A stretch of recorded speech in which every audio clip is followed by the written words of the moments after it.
If I told you that everything you've been taught about attraction is wrong, would you believe me? All those articles, the advice from friends, the rules you followed, the texts you carefully crafted, the way you made yourself smaller just to be seen. What if none of it was the reason he stayed or the reason he left? There is an energy inside you that no dating tip, no strategy, no script can touch. When you access it, when you live from it, something extraordinary happens. He can't stop thinking about you, not because you're chasing him, but because your presence echoes long after you've walked away. Carl Jung called it the feminine archetypal energy. It's ancient, it's magnetic, and most women are never taught how to use it. But that changes today. By the end of this video, you'll understand how to activate this energy and what it means for your connection with men and with yourself. She did everything right, or at least that's what she thought. She smiled at the right times. She never raised her voice. She sent thoughtful messages, asked about his day, learned his favorite band.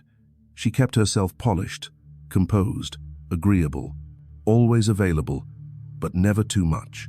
Somewhere along the way, she convinced herself that if she just did a little more, said the perfect thing, showed him how much she cared, he would finally choose her. But he didn't. He slipped away like smoke through her fingers. Does that sound familiar? If it does, you're not alone. So many women live in what I call deficit energy, always striving, reaching, proving they're worthy of love. And yet, the harder they try, the less magnetic they become. Because what you're really communicating isn't love or confidence, it's lack. It's fear wrapped in perfection. Carl Jung called this the shadow, the parts of yourself you've been taught to reject. The parts you hide because you think they'll make you unlovable. Your softness, your chaos, your desire to be seen without having to earn it. When you push those parts into the dark, you also bury your most powerful magnetism. You begin living from a mask, a version of you edited to be acceptable. And while it may feel safe, it's also why your energy feels flat, filtered, forgettable. You're trying to shine from a cracked mirror. Every time you silence your anger to seem easygoing, every time you dim your sparkle to not seem too much, every time you shrink yourself to fit into his life, you chip away at your authenticity. And men can feel it, even if they can't name it. You may think you need to be perfect to be loved, but the truth, perfection isn't magnetic, presence is. Real presence isn't about performance. It's not about being the most beautiful, the most clever, or the most available. It's about being real. And that starts with facing what you've hidden. So let me ask you something gently, not to shame, but to awaken. What part of yourself are you still hiding just to be liked? Is it the part that cries too easily? That feels too deeply? That wants to be held without having to prove she's strong all the time? When you deny that part, you cut off access to your own magic. Now, this isn't about becoming dramatic or reckless. It's about coming home to your full self, not just the curated parts you think will be accepted. Jung believed that only when we integrate the shadow do we become whole, and wholeness is what radiates power. Men don't remember the woman who gave them everything. They remember the one who gave from her overflow, not her emptiness. The one who stood rooted in herself, even when the world asked her to bend. And here's the paradox. The less you try to prove your worth, the more undeniable you become. So if you've been carrying the weight of not enough, it's time to put it down. Let's talk about the kind of presence that doesn't chase love, but commands it. She walks into the room and doesn't say a word. She isn't the loudest. She's not trying to impress anyone. Yet somehow, all eyes slowly drift toward her, not because of what she's wearing, not because of what she's doing, but because of how she feels. You've seen her before, haven't you? The woman whose silence speaks louder than someone else's performance. The woman whose stillness makes people lean in. She doesn't hustle for attention, she draws it, without effort. It is not about looks. It is not about charm. It is not even about confidence in the way we usually define it. It is something deeper, something ancient. Carl Jung would say this is not just personality, it is presence. the quiet force of beingness. And for the feminine, this presence is magnetic. It does not pursue, it invites. Most of us have been trained to think attraction is something you do, something you earn, or display, or perform. But what if the truth is the exact opposite? What if the real pull, the kind that stays with someone long after you've left the room, comes from what you do not say? Let me say it clearly. You do not need to chase. You do not need to prove. You do not need to be anything other than deeply, fiercely, unapologetically present in yourself. There's a particular kind of power in that, and it has nothing to do with control. It has everything to do with connection to yourself. The feminine essence, as Jung framed it, lives in stillness, in receptivity, in mystery. But in a culture that celebrates noise, speed, and constant doing, this kind of energy is often misunderstood. It is misinterpreted as passivity or weakness. But silence, when chosen, is not empty. It is alive. Silence is your sanctuary. And in that stillness, you become unforgettable. Have you ever noticed how rare it is to meet someone who can truly hold eye contact, not in a way that demands, but in a way that reveals? Most people look, but they don't see. Most listen, but they don't feel. When you connect to yourself, when you stop abandoning your body, your emotions, your truth, you begin to see differently. And men feel it. Eye contact that holds truth. Silence that speaks volumes. That is the energy he remembers. It is the moment he can't explain, but replays in his mind. It's that interaction where you didn't try to impress, and yet he felt something stir in him that he could not ignore. It's when you leaned back, but the air between you leaned forward. What makes this energy so haunting? Because it is real. Because it is rare. Because most people are terrified to simply be with themselves, and even more afraid to let someone else witness that kind of unfiltered presence. You, on the other hand, are not afraid to sit in the silence. And that, in today's world, is radical. This isn't about playing hard to get. It's not a tactic. It's a return to the truth that your presenza, your performances, your power. You don't need to speak to fill the space. You don't need to rush to prove your worth. You just need to remember who you are when you are not trying to be anything. A woman rooted in her body, soft in her gaze, still in her breath, open in her heart. That woman doesn't need to chase love. She embodies it. Let's pause for a moment. Not to rush ahead, but to ask something deeper. Can you feel that stirring inside you? That whisper of something old and wise? That part of you that doesn't want more strategies or lines or validation? The part of you that knows deep down that the most attractive version of you is the one that stops chasing and starts becoming. Men don't fall for the woman who screams for attention. They fall for the woman who doesn't need it. And when you allow yourself to drop into that energy, when you stop editing, stop analyzing, stop holding your breath, something unlocks. You stop pulling and start drawing. You stop managing perception and start radiating reality. You stop striving for perfect and instead embody true. That is what haunts him. Not the words you said, but the energy you carried. Not the outfit you wore, but the softness in your stillness. Not the laughter, not even the kiss, but that moment when you didn't need to be anything else. And you let him see you.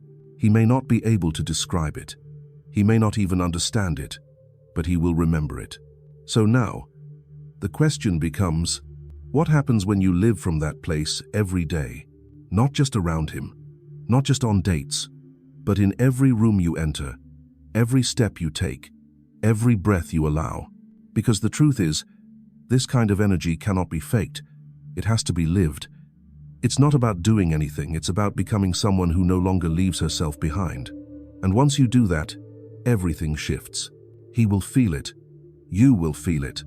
The world will feel it. And it will have nothing to do with what you said, but everything to do with the silence you owned. There's a part of you he fears and desires. It is not the part that pleases him. It's not the part that waits for his approval or smiles to make things easier. It's the part of you that doesn't need him but chooses him. The part that is sovereign, wild, unapologetically alive. Carl Jung believed every man carries within him an inner feminine the animand, that he is drawn sometimes helplessly to women who mirror this energy. But not every woman activates it, and not every man can withstand it when she does, because she's not just sweet. She's not just soft. She is powerful. She is the lover, the queen, the mystic. Not roles, not masks, but deep feminine archetypes that live inside you, waiting to be remembered. The lover draws him in not with seduction, but with presence. Her sensuality is not a performance. It's the way she breathes, moves, listens. She is unashamed of pleasure, and that scares people who've been taught to shrink. The queen is not waiting to be chosen. She has already claimed herself. She rules her life with quiet strength, with boundaries made of gold. Her value is non-negotiable, and that is magnetic. And the mystic, she is mystery embodied. She doesn't chase. She doesn't explain. She whispers to something ancient in his bones.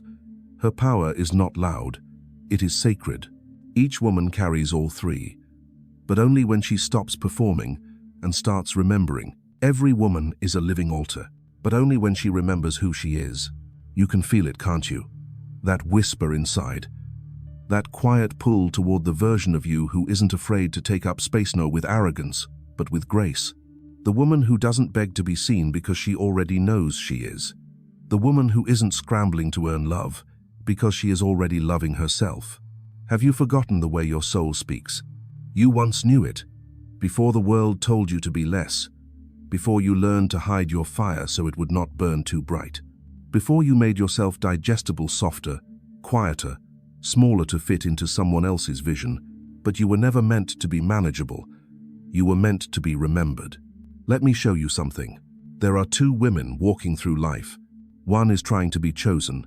She edits her words, filters her feelings, plays the game. She waits for the text. She analyzes every word. Her energy says, "Please see me, please pick me."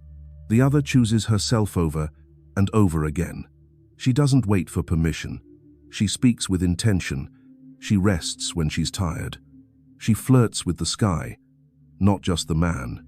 She walks as if the ground itself is lucky to hold her weight. Guess which one he can't forget? The difference is not beauty. It's not age. It's not what she wears or what she says. It's the energy she carries. The one who has personalized, who, in Jung's terms, has made her unconscious, conscious, and become whole, she is the one who makes his heart tremble. Because she doesn't just fill a role in his life. She awakens something in his soul. This isn't about dominance. It's not about playing a part or using manipulation. It's about embodiment, living in your truth so fully that it becomes a frequency, not a facade. That is what calls him in, not his ego, but his essence. You want to know where to begin?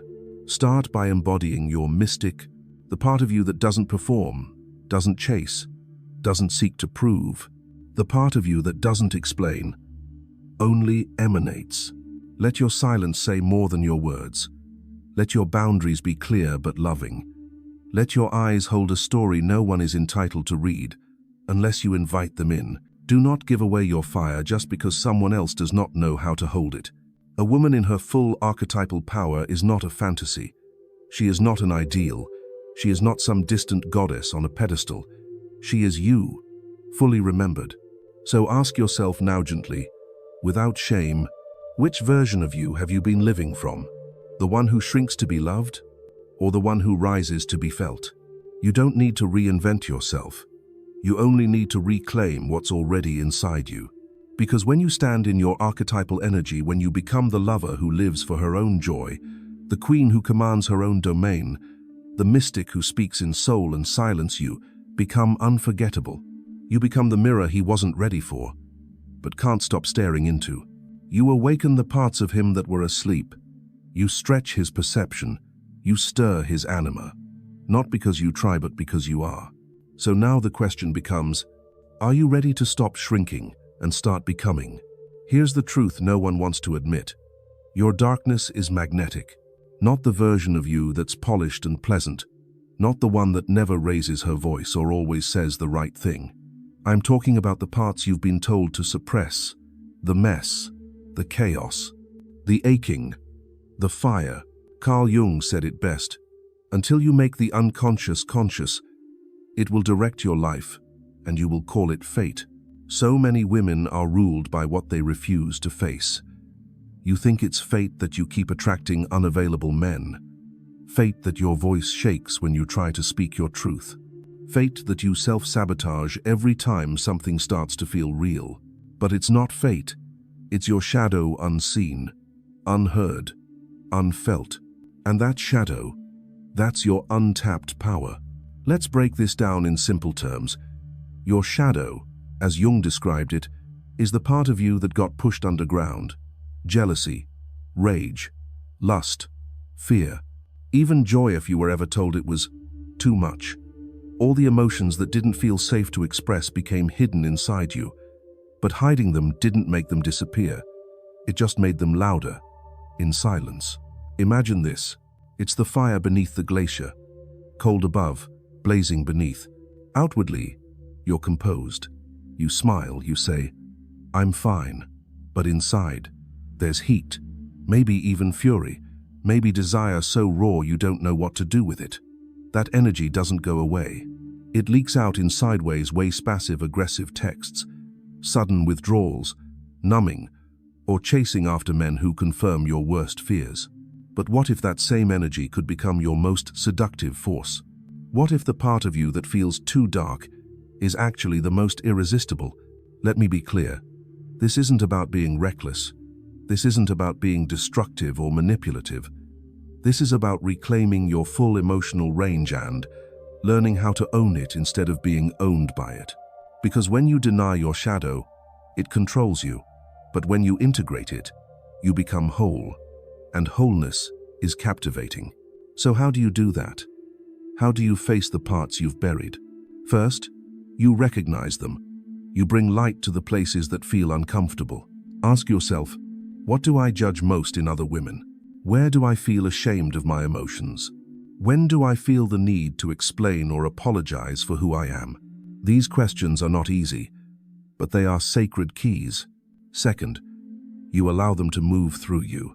That might mean screaming into a pillow instead of smiling through gritted teeth. It might mean dancing with your rage or writing a letter you never send. It might mean admitting that yes, you want to be desired, deeply, wildly, without guilt. Because here's the truth. That kind of desire, when felt without shame, irradiates. It is raw, it is rare, it is real, and men can feel it. There's something about a woman who knows her darkness and doesn't flinch, who doesn't pretend she's above jealousy or longing or lust, who can stand in the storm of her emotions and say, "Yes, this is part of me, and I'm not afraid of it." That woman doesn't chase love. She commands it, not because she plays a game, but because she knows she's not broken. She knows her anger is sacred. Her craving is sacred. Even her heartbreak is sacred. And when she brings that truth into the room, something shifts. A man who meets her in that space can no longer just see her, he feels her, deep in his bones. And something ancient inside him wakes up. This is not about becoming someone new. It's about becoming more you. That includes the softness and the shadow, the pleasure and the pain, the grace and the grit, all of it. When you stop rejecting parts of yourself, you become the kind of woman he doesn't just want, but the kind he remembers. Not because you were perfect, but because you were whole. So, I want to ask you something gently, honestly. Are you ready to meet the part of you he can't resist? Because she doesn't hide anymore. Are you ready to sit with your jealousy instead of judging it? To hold your anger like a wild child that just needs to be seen? To let your desire breathe without folding it into shame? Because if you are, you're about to unlock a kind of magnetism that has nothing to do with appearance and everything to do with energy. You won't need to raise your voice, or chase him, or prove your worth. You'll just need to become the woman who knows she already holds power in the light and the dark. And that, my love, is the most dangerous kind of beautiful. You don't need to become someone else to be unforgettable. You only need to become all of you. The part that's soft, the part that's wild, the part that's been silent for far too long. Every piece matters. Every emotion belongs. The more you remember yourself, the more the world remembers you. Real attraction doesn't begin when someone chooses you. It begins the moment you stop needing to be chosen. Walk straight, head high. You carry an energy ancient, raw, and powerful. It has survived generations of silencing, and still it rises in you. It's not something you have to find. It's something you've always had. So let the world feel you. Let him feel you. Not just the light, but the fire, the depth, the truth. You were never meant to be forgettable. Leave a comment what part of this stirred something inside you. Share this with the woman who's ready to rise. And subscribe for more truths that awaken your power. Your journey doesn't end here. It begins now.